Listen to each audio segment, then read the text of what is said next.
ipapakita ko ngayon kung paano mag-login sa Globe at Home S10G.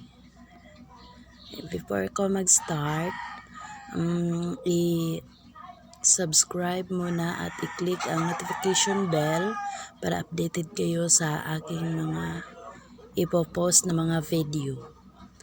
Ngayon, sisimulan na natin kung paano mag-login sa Globe at Home. Punta kayo sa Chrome o anumang gamit ninyo na mga Google. Sa akin is Google Chrome. Ngayon, itatype mo dito sa bar na 192.168.254.254. Makikita mo yan sa ilalim ng yung modem. Tapos, start.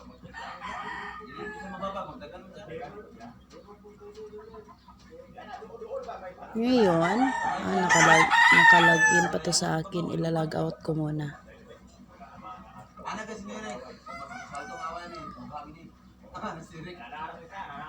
Ngayon, punta kayo dito sa may login.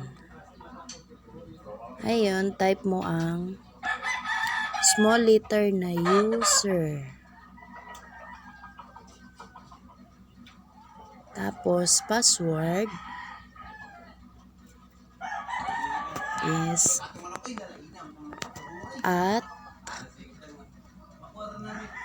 103E1T3. Login. Oops. Incorrect username, incorrect password. Ito yon. Kadalasan kasi yung 1 na kasunod sa at hindi yun 1. Small letter na L. At L na small letter 0 3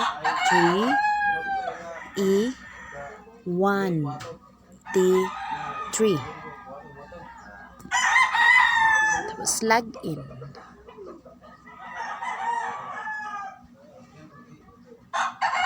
Tadang! Ayan, nakapasok na tayo.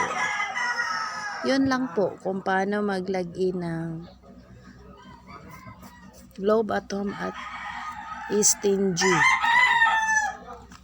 Thank you.